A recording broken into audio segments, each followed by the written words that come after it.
9월은 가정의 달이면서 보은의 달이에요. 그래서 우리가 어버이날, 어린이날, 스승의 날, 부부의 날 이런 날들이 5월에 있습니다. 특별히 어버이의 은혜와 스승의 은혜를 잊지 않고 감사하려고 어버이날과 스승의 날도 제정해서 우리가 지키고 있지요. 사람은 자기중심적이어서 은혜를 너무 쉽게 잊어버리고요. 그래서 그렇게 그날만이라도 부모와 스승의 은혜를 기억하며 감사하는 것입니다.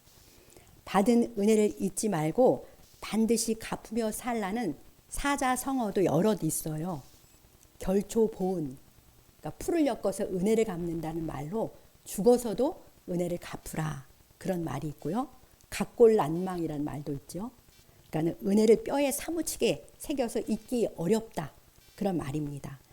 이처럼 받은 은혜를 잊지 않고 감사하며 갚으려는 마음은 신앙의 유무를 떠나서 인간으로서의 기본 도리입니다. 코로나 때 손경민 목사의 은혜라는 찬양이 나왔어요. 어려운 시기였는데요. 그 찬양을 부르면서 많은 성도들이 그동안 당연하게 여겨왔던 많은 은혜들을 헤아리면서 주님께 함께 찬양과 감사를 드렸습니다. 그렇죠. 내가 누려왔던 모든 것들이, 내가 지내왔던 모든 시간이, 내가 걸어왔던 모든 순간이 당연한 것 아니라 하나님의 은혜였다고 그렇게 노래했을 때 우리가 같이 그것들을 새기면서 모든 성도들이 같은 마음으로 주님을 높여드렸습니다. 오늘 말씀인 시편 103편은 3000년 전의 사람 다윗이 자기 인생 말년에 여호와 하나님의 은혜를 헤아리면서 감격 가운데 지은 찬양과 감사의 시입니다. 3000년 전 사람이 지은 노래인데요. 오늘 우리도 다 이 말씀을 같이 공감하면서 같은 마음으로 주님께 감사와 찬양을 드리잖아요. 다윗에게 머문 하나님의 영이 오늘 우리에게도 동일한 영이 같이 머물고 있기 때문에 3000년의 시간을 뛰어넘어서 우리도 같은 마음으로 주님을 송축하게 됩니다. 이 시간은 보은의 달을 맞아서 한없는 주님의 은혜를 헤아리며 내 영혼아 여호와를 송축하라는 제목으로 하나님의 말씀을 듣겠습니다. 이 시편 103편은 저뿐 아니라 여러분들도 그렇겠지만 제 개인적으로 아주 사랑하는 말씀입니다. 그래서 이곳에 있는 말씀을 암송도 많이 했고 또 즐겨 묵상하고 하나님께 감사도 드리고 그동안 여러 사람들과 이 말씀을 나누면서 그렇게 좋아하는 시편이에요. 구약의 말씀 중에서 주님의 구원의 은혜를 이렇게 구체적으로 보여주는 시편 말씀은 여기밖에 없습니다. 그런 면에서 독보적인 말씀이죠. 그리스도인이라면 누구나 사랑할 수밖에 없는 이 귀한 말씀으로 주님께서 이 시간 우리에게 큰 기쁨과 은혜를 주실 줄 믿습니다. 이곳에 있는 말씀을 많이 암송하시길 먼저 권해드립니다. 자, 본문 1, 2절을 함께 읽겠습니다. 내 영혼아 여호와를 송축하라. 내 속에 있는 것들아 다 그의 거룩한 이름을 송축하라. 내 영혼아 여호와를 송축하며 그의 모든 은택을 잊지 말지어다. 아멘. 다윗은 자기 영혼에게 스스로 명령하는 거예요. 내 영혼아 여호와를 송축하라. 내 속에 있는 것들아 다 그의 거룩한 이름을 송축하라. 이렇게 스스로에게 명령하면서 다짐하는 거죠. 여호와 하나님께서 자기에게 베풀어 준 모든 은택, 지난날의 모든 은택을 생각할 때 너무 감사해서 정말 결코 잊지 않고 주님을 찬송하고 싶은 마음이 가득한 다윗의 마음입니다. 주님의 어떠하심, 평생 경험했잖아요. 다윗이 말년에 지었으니까 그 어떠하심과 자기에게 베푸신 은혜를 생각하면서 가슴 벅찬 감사와 감격으로 그의 심령이 충만한 것을 우리가 느낄 수 있습니다. 그 은혜를 결코 잊지 않으려고 스스로에게 내 영혼아 여호와를 송축하라 그렇게 말하면서 시로써 주님을 찬양하고 있습니다. 주님의 은혜를 잊지 않는 가장 좋은 방법이요, 이렇게 다윗처럼 그 은혜를 기록하고 그 은혜를 찬송하는 것입니다. 얼마 전에 우리 찬양단이 불렀던 송축해 내 영혼이라는 찬양이 있어요. 그 가사에도 10,000가지 이유 때문에 주님을 송축한다, 그런 표현이 있습니다. 그렇습니다. 우리가 주님을 찬양할 수많은 이유가 있는 거죠. 찬양할 수밖에 없는 많은 이유가 있어요. 그 이유들을 오늘의 말씀 안에서 헤아리면서 우리도 온 마음 다해서 나의 주님을 찬양하기 원합니다. 이제 첫 번째로 주님이 내게 개인적으로 베풀어 주신 여러 은혜들 때문에 주님을 송축해야 합니다. 자, 우리 본문 3절 말씀을 함께 읽겠습니다. 그가 내 모든 죄악을 사하시며 내 모든 병을 고치시며. 네. 내가 주님을 찬양하여, 지금 3절로 5절은요. 특별히 개인적으로 내 개인적으로 하나님께 받은 은혜에 대해서 얘기하는데요. 내가 주님을 찬양할 첫 번째 이유는 주님이 내 모든 죄악을 사해 주셨기 때문이에요. 주님의 은혜 중에 가장 큰 은혜는 내 모든 죄악을 주님이 사해 주신 것입니다. 주님이 내 모든 죄악을 사해 주셨기 때문에 내가 멸망당하지 않고 구원을 받는 거예요. 지옥에서 건진받아 천국으로 들어가게 된 거죠. 내 모든 죄악을 사함받았기 때문에 깨졌던 하나님과 나와의 관계가 회복된 것입니다. 그러니까 죽었던 내가 살아난 거예요. 새 생명을 얻은 거죠. 죄사함 받았기 때문에. 죄사함 받았다라는 것은 의롭다 여김을 받는 거잖아요. 그래서 하나님이랑 화평하게 되고 풍성한 삶을 주님 안에서 누리게 된 것입니다. 이렇게 주께서 내 모든 죄악을 사해 주셨기 때문에 우리는 잃었던 생명을 얻었고 하나님의 자녀가 되어서 풍성한 삶을 날마다 누리며 살게 되었으니 이 놀라운 은택을 우리가 어찌 찬양하지 않겠습니까? 내 모든 죄악을 사하신 주님의 은택을 잊지 말고, 이건 신령한 복이잖아요. 영원한 복이잖아요. 이것을 잊지 말고 우리가 영원히 날마다 주님을 송축해야 할 줄 믿습니다. 더구나 이 죄사함의 은혜는 우리가 아는 대로 그냥 받은 게 아니에요. 그냥 준 게 아니에요. 하나님이신 주 예수님께서, 죄 없으신 주 예수님께서 씻을 수 없는 내 죄를 다 짊어지시고 십자가에 못 박혀 죽으시는 큰 고통을 당하시면서 주신 은혜예요. 그리고 하나님 아버지께서는요, 자기 아들을 참혹한 고통 속에 죽도록 내버려 두는 찢어지는 아픔과 고통을 감내하시면서 우리에게 주신 은혜입니다. 삼위 하나님께서 이처럼 큰 대가를 지불하시고 주신 은혜를 내가 어떻게 잊을 수가 있겠습니까?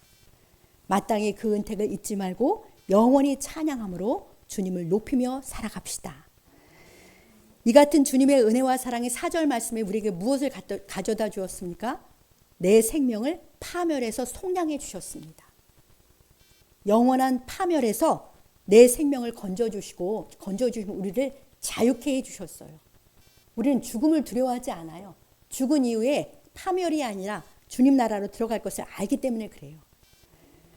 주님은 인자와 긍휼로 죄인인 나에게 관을 씌워주셨는데요. 무슨 관을 씌워주셨습니까? 의인이라는 관을 씌워주셨고요. 하나님의 자녀라는 존귀의 관을 주님이 인자와 긍휼을 내게 씌워주신 거예요. 우리 주님 이렇게 우리에게 영원한 생명과 풍성한 삶을 주셨습니다. 이 귀하고 영원한 구원의 복을 주신 주님의 은택을 헤아리면서 날마다 마음에 새기고 주님을 영원토록 송축하며 살아가는 우리 모두가 되시길 주님의 이름으로 축복합니다. 또 내가 주님을 송축해야 할 두 번째 이유가 뭐예요? 3절에 내 모든 병을 고쳐주시기 때문이에요. 사람은 범죄한 이후에요, 육체와 영혼도 다 처음에 온전한 상태를 잃어버리고 깨졌습니다. 이 깨진 사람들이 대리 통치자가 되어서 자연을 다스리니까 자연까지도 훼손되고 망가지게 되었잖아요. 이렇게 깨지고 망가진 상태가 질병이에요. 그러니까 자연도 질병을 앓고 인생들도 다 질병을 앓고 있는 거예요. 생각해 보십시오.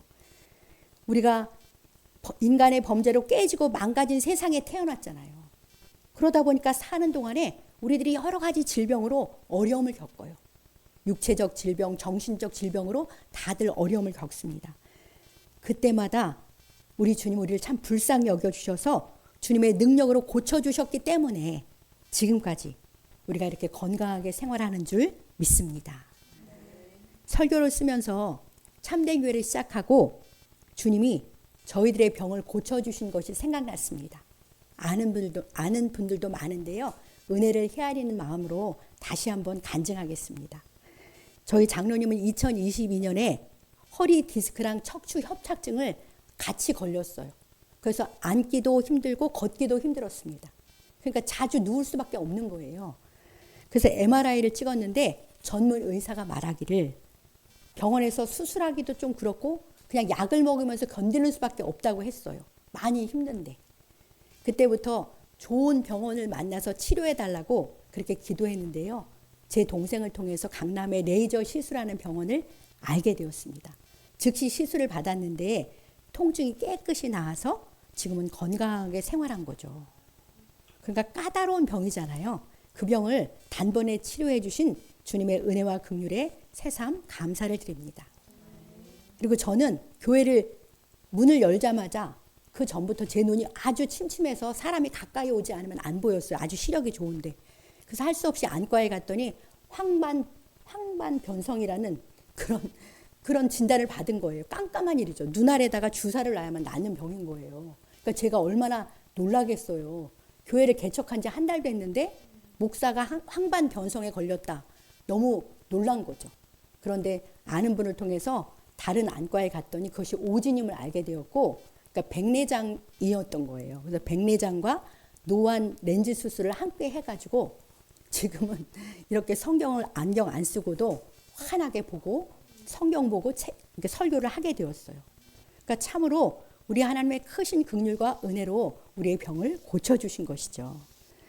저희뿐만 아니라 우리 성도님들도 모든 병을 고쳐주시는 여호와 라파의 은혜를 경험했기 때문에 태어나서 지금까지 이렇게 건강한 줄 믿습니다. 깨어진 내 영혼과 육체를 치유하시는 우리 주님을 찬송하며 살아가길 소망합니다. 예, 내가 주님을 송축해야 할 때 또 다른 이유는 주님이 좋은 것으로 내 소원을 만족해 하시고요. 내 청춘으로 독수리같이 새롭게 하시기 때문이에요. 자, 우리 본문 5절을 같이 읽어보겠습니다. 좋은 것으로 내 소원을 만족하게 하사 내 청춘을 독수리같이 새롭게 하시는도다. 아멘. 예, 주님은 좋은 것으로 우리의 소원을 만족하게 하세요. 주님이 내 소원을 만족시켜 주시는 좋은 것들이 무엇이 떠오르십니까? 그것 때문에 청춘이 독수리같이 새롭게 날아오게 하는 것들이 무엇이 있나요? 먼저 산과 들과 바다에서 나는 각종 질 좋고 맛있는 먹거리로 주님 우리를 매일매일 만족해 하시잖아요. 날마다 맛있는 음식을 먹으면서 만족을 누리며 사시지요? 네, 그렇게 우리가 잘 먹기 때문에 건강과 젊음을 유지하면서 독수리처럼 활기차게 생활하는 것 아니겠습니까? 다 우리 주님의 풍성한 공급의 은혜 덕분입니다. 그러니까 날마다 먹을 때마다 주님을 송축하시기 바랍니다. 또 지혜를 주셔서 학업에서나 일에서나 좋은 성취를 하게 하시잖아요. 직장에서 일하며 필요한 물질도 얻고 사람들과 함께 기쁨과 보람을 느끼며 살게도 하셨고요. 지금도 그렇게 하십니다. 또 복된 아내와 남편, 자녀가 있는 가정도 주셔서 부모가 있는 가정도 주셔서 우리의 소원을 만족하게 하십니다. 주님은 이처럼 좋은 것으로 우리의 여러 필요를 채워주시는 선하신 공급자세요. 모든 좋은 것으로 내 소원을 만족해 하셔서 내 청춘을 독수리처럼 활기차게 하시는 주님을 찬송하며 살아야겠습니다. 주님은 또 나에게 선한 꿈도 주시고요. 영원하고 가치 있는 인생의 목적도 주십니다. 나의 창조주요 주인이신 주님은 나를 향해서 내 개인을 향해서 선한 목적을 갖고 계세요. 내 삶을 향하는 주님의 선한 목적을 발견할 때 우리는 인생을 낭비하지 않게 됩니다. 내가 무엇을 위해 살아야 하는지 모르면 내 삶은 결국 무의미하고 허무하게 끝날 수밖에 없잖아요. 주님은 나를 사랑하시고 존귀히 여기시기 때문에 진리의 말씀과 성령 안에서 가치 있고 의미 있는 내 인생의 목적도 알려주시는 거죠. 그리고 그 목적을 이루며 살고자 하는 뜨거운 열망도 하나님이 허락하십니다. 선하고 가치 있는 삶의 목적과 그것을 향하여 뜨거운 열망으로 달려갈 때 내 영혼은 진정한 만족을 누리며 살게 되는 거예요. 그렇게 살아갈 때 우리는 언제나 청춘과 같이 활기차게 독수리처럼 날아오르며 살아가는 줄 믿습니다.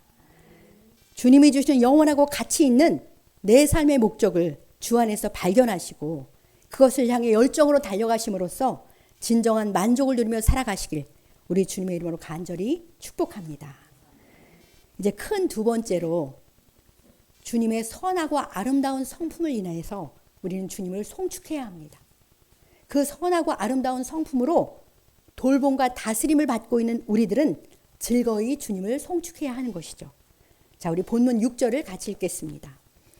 여호와께서 공의로운 일을 행하시고 억압당하는 모든 자를 위하여 심판하시는 도다. 아멘. 네, 맨 19절 끝에 보면 이렇게 돼 있어요. 주님이 왕권으로 우리를 다스린다고. 그러니까 주님이 왕으로 다스리는 주님 나라의 백성이잖아요, 우리가. 그런데 우리 왕이 공의롭지 않고 불의하다면 그 백성인 우리가 얼마나 고통스럽고 힘들겠습니까? 세상 나라에서는 불의한 통치자 때문에 정말 많은 사람들이 원성과 탄식이 있고 고통당하는 걸 세계 역사를 보면서 우리가 알고 있잖아요. 그런데 우리 왕이신 주님은 공의로운 일을 행하세요. 그리고 억압당하는 모든 자를 위해서 공의의 심판을 행하십니다. 그렇기 때문에 우리는 공의로우신 우리 왕을 신뢰하면서 그 나라 안에서, 주님 나라 안에서 그 백성으로 평안과 기쁨으로 살고 또 순종하며 살 수 있는 거죠. 왕을 신뢰하기 때문에. 우리 왕 주님의 공의의 통치는 영원 속에서 반드시 나타나고 이루어지는 줄 믿습니다. 이제 8절 말씀도 같이 읽어보겠습니다. 여호와는 긍휼이 많으시고 은혜로우시며 노하기를 더디하시고 인자하심이 풍부하시도다. 네, 우리가 가장 많이 경험하고 누리는 우리 하나님의 아름다운 성품이 바로 이 8절 말씀이에요. 주님은 긍휼이 많으십니다. 그래서 연약하고 허물투성이인 우리들을요, 어미의 마음으로 늘 용서하시고 용납해 주시고 돌봐주시는 거예요. 불쌍히 여기시기 때문에. 그리고 주님은 은혜로우십니다. 그래서 자격이 없어요, 우리가. 그래도 우리가 자격이 없는 우리가 기도하지만 예수님 안에서 그 기도를 들어주셔서 필요를 넘치게 채워주시는 거예요. 은혜롭기 때문에. 또 우리는 어리석고 고집스러워서 악한 마음과 행실로 하루에도 여러 번 거룩하신 주님을 화를 돋구는 그런 우리들이에요. 근데 하나님 우리에게 노하기를 더디하십니다. 주님이 인자하심이 풍부하시기 때문이에요. 그 인자하심이 우리에게 영원하시기 때문입니다. 이처럼 좋으신 주님을, 우리 아버지 하나님을 우리가 어찌 송축하지 않겠습니까? 저는 어린 시절에 이 8절 말씀을 기도하러 나갈 때마다 먼저 눈을 감고 이 말씀부터 암송을 했어요. 그래서 하나님이 긍휼이 많으시고 은혜를 베푸시고 인자하심이 풍부하심을 생각하면서 기도하니까 담대하게 그렇게 기도할 수 있었고 응답을 많이 기대하고 또 경험하기도 했습니다. 우리도 이 시간 스스로에게 명령합시다. 내 영혼아 여호와를 송축하라. 내 속에 있는 모든 것들아 다 여호와를 송축하라. 이렇게 스스로 명령하시고 다짐하시기 바랍니다. 9절 10절을 보십시오. 주님은 이렇게 긍휼과 은혜가 많으셔서 우리를 자주 책망하지 않으세요. 하나님이 내가 잘못할 때마다 자주 책망했다면 우린 주눅이 들어서 살 수도 없을 거예요. 주님은 인자하신 주님은 우리에게 분노를 영원히 품지 않으세요. 우리가 회개하기만 하면 용서하기를 즐거워하시는 거죠. 이러한 주님의 성품 덕분에 우리는 죄를 짓는데도 불구하고 다시 평강과 자유와 기쁨을 누리며 살게 되는 것입니다. 10절에서 계속해서 말씀하세요. 주님은 우리의 죄를 따라 처벌하지 않는다고요. 우리의 죄악을 따라 그대로 갚지 않으신다고요. 그리고 주님은 우리의 죄를 많이 숨겨주세요. 우리가 큰 수치를 당할까 봐 사람들에게 많이 감춰주세요. 그렇게 우리를 배려해 주시는 거예요. 주님이 우리의 죄를 따라 처벌하지도 않고 처벌하고 그대로 갚으셨다. 그러면 지금 이 자리에 우리 아무도 없을 것입니다. 우리는 벌써 다 죽었을 테니까요. 자, 이러한 주님의 은혜가 어디서부터 나왔는지 11절을 같이 읽겠습니다. 11절입니다.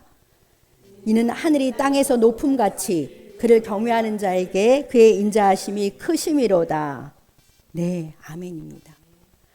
하늘이 땅에서 얼마나 높은지는 우리는 측량하지 못해요. 그렇게 측량할 수 없을 만큼 주님은 자신을 경외하는 자에게 그 인자하심이 크신 거예요.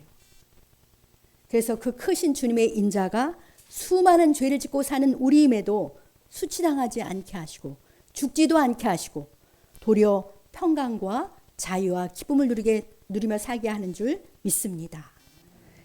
이 모든 은혜는 우리들을 향한 주님의 인자하심이 하늘이 땅에서 높은 같이 측량할 수 없이 크기 때문이에요. 우리가 그걸 어떻게 측량하겠습니까? 이렇게 주님을 경외하는 자로서 이 같은 주님의 크신 인자를 또 그 은혜를 영원토록 감사하고 찬양하며 살아가시길 우리 주님의 이름으로 간절히 축복합니다. 이제 끝으로 주님은 우리가 지극히 작고 허무한 존재임을 아시기에 긍휼히 여기시고요. 허무한 우리의 삶이 영원까지 복을 누리도록 이끄시기 때문에 주님을 송축해야 합니다. 자, 본문 13, 14절을 뜻을 생각하면서 같이 읽어보겠습니다. 아버지가 자식을 긍휼히 여김같이 여호와께서는 자기를 경외하는 자를 긍휼히 여기시나니 이는 그가 우리의 체질을 아시며 우리가 단지 먼지뿐임을 기억하심이로다. 아멘. 주님은요, 주님을 믿고 경외하는 사람을 긍휼히 여기셔요. 항상 우리를 불쌍히 여기시는 거예요. 아버지가 자식을 불쌍히 여기는 것처럼 주님은 주님을 두려워하고 사랑하는 그러한 우리들을 불쌍히 여겨주십니다. 왜냐하면 주님은 우리의 체질을 아시기 때문이에요. 우리가 단지 먼지에 불과한 존재임을 기억하시기 때문에 우리를 불쌍히 여겨주는 것입니다. 사랑하는 성도 여러분, 여기 부모들이 많이 있는데요. 우린 부모로서 자식을 참 긍휼히 여깁니다. 왜냐하면 갓난 아기 때부터 자라는 과정을 다 보았기 때문에 여전히 어리고 부족하고 철없게 여기게 되거든요. 그리고 자식이 부족하면 부족할수록 부모는 더 불쌍히 여겨서 용납해주고 도와주고 기다리며 축복합니다. 이와 같은 부모의 마음이 주님으로부터 온 마음이에요. 우리를 창조하시고 지금까지 길러주신 우리 주님도 우리들이 한낱 먼지에 불과하다는 걸 너무 잘 알고 계시는 거예요. 먼지의 결정체인 흙에서 우리를 빚으셨잖아요. 그리고 다시 먼지가 되어서 우리가 흙으로 돌아갈 것입니다. 이처럼 우리는 아무것도 아니에요. 주님은 이와 같은 우리라는 것을, 우리의 존재의 그 연약함을 아시기 때문에, 체질을 아시기 때문에 우리를 늘 긍휼히 여겨주십니다. 우리가 하면 뭘 얼마나 하겠습니까? 때로 우리의 인생이 아름다운 꽃처럼 피어나서요, 빛나고 영화로울 때도 있어요. 그런데 그것은 한순간일 뿐입니다. 16절 말씀처럼 그것은 바람이 지나가면 없어지고 그 있던 자리도 알지 못합니다. 그러니 빛나는 순간에도, 내 삶이 빛나는 순간이 있다 할지라도 절대 교만해서는 안 되지요. 우리는 곧 시드는 꽃과 풀에 불과합니다. 언제나 주님의 긍휼과 인자를 바라고 감사하면서 늘 경외하며 살아야 할 줄 믿습니다. 이렇게 허무하고 유한한 우리들에게요, 하나님은 불쌍히 여기셔서 영원한 복의 길을 제시해 주세요. 짧지만 영원한 복과 연결되는 길을 제시해 주는데요, 그것이 17, 18절입니다. 우리 17, 18절을 같이 읽겠습니다. 여호와의 인자하심은 자기를 경외하는 자에게 영원부터 영원까지 이르며 그의 의는 자손의 자손에게 이르리니 곧 그의 언약을 지키고 그의 법도를 기억하며 행하는 자에게로다. 아멘. 허무한 우리의 인생이지만 영원까지 주의 인자하심을 누리며 살 길을 보여주시는 거죠. 그 길이 무엇입니까? 그것은 사는 내내 주님을 경외하며 살아가는 거예요. 물론 우리가 영생을 얻었기 때문에 영혼에 들어가는데 사는 내내 주님을 경외하며 살면 주의 인자하심을 영원까지 누리게 되고요. 또 하나님의 말씀을 통해서 주님의 어떠하심을 알고, 그러니까 경외한다는 걸 설명한다는 거예요. 주님을 경외한다는 것은 말씀을 통해서 주님이 어떤 분인지 알고 그분을 두려워하고 사랑하며 살아가는 거예요. 그게 주님을 경외하는 거죠. 평소에 주님을 의식하고 두려워하고 사랑하며 사시기 바랍니다. 근데 그렇게 주를 경외하는 사람은 18절 말씀대로 살아요. 그의 언약을 지키고 그 법도를 기억하며 행하는 거예요. 그러니까 말씀에 순종하며 살아가는 것이 주님을 경외한다는 증거입니다. 자, 그렇게 내가 주를 경외하며 살아갈 때요, 우리를 향한 주의 인자하심이 영원히 계속되는 거예요. 그 인자하심이 어떻게 계속되는 것입니까? 우리에게. 우리가 순종으로 맺은 사랑과 의의 열매가요, 우리 자녀 손 대대로 자자손손 그것이 복이 되게 하시겠다. 떨어지지 않고 복이 되게 하시겠다고 약속하세요. 이런 약속은 신명기에도 나오고 출애굽기에도 나오는데요. 하나님의 말씀을 순종하는 자는 천대까지 은혜를 베푸신다고 하세요. 그리고 이것을 아주 선명히 보여주는 약속이 있습니다. 시편 112편 1절로 3절인데요. 우리 함께 읽어보겠습니다. 할렐루야, 여호와를 경외하며 그의 계명을 크게 즐거워하는 자는 복이 있도다. 그의 후손이 땅에서 강성하며 정직한 자들의 후손에게 복이 있으리로다. 부와 재물이 그의 집에 있으며 그의 공의가 영구히 서 있으리로다. 아멘. 네, 제가 자주 주장하는 약속의 말씀입니다. 우리가 주님을 경외하며 그 계명을 크게 즐거워할 때 복이 있어요. 그 계명을 크게 즐거워하는데요. 그 계명의 핵심은 사랑을 실천하는 거예요. 구약 신약 모든 걸 통틀어서 하나님 주님이 새 계명 하나 주셨는데 서로 사랑하라. 내가 너희를 사랑한 것 같이 너희도 서로 사랑하라. 그것이 첫 계명이잖아요. 그렇게 사랑을 실천하고 살면 이런 복이 있는 거예요. 우리의 후손이 땅에서 강성하게 되는 거예요. 하나님이 약속하셨어요. 정직한 말씀대로 정직하게 산 사람들의 후손에게 복이 있는데 어떤 복이 있습니까? 부와 재물이 그의 집에 있어요. 그리고 그의 공의, 말씀대로 순종하면서 한 공의가 영구히 사라지지 않고 영구히 서 있어서 그 의가 대대손손 미친다고 약속하시는 것입니다.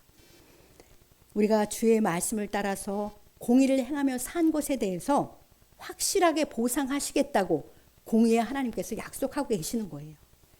이 크고 귀한 약속을 굳게 믿고 더욱더 주님을 경외하며 말씀을 따라 사랑과 공의를 실천하며 살아가시길 우리 주님의 이름으로 축복합니다. 이제 말씀을 맺겠습니다. 주님이 나에게 개인적으로 베풀어 주신 크고 귀한 은혜들 3절로 5절에 나오는 말씀이에요. 그것을 늘 기억하시고 영원토록 헤아리면서 송축하며 살아가시기 바랍니다.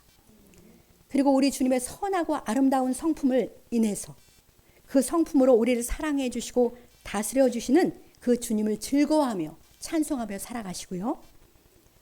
허무하고 아무것도 아닌 내 존재의 실상을 알고 늘 겸손히 살고 우리를 긍휼히 여겨주시는 주님을 더욱 경외하며 살아갑시다.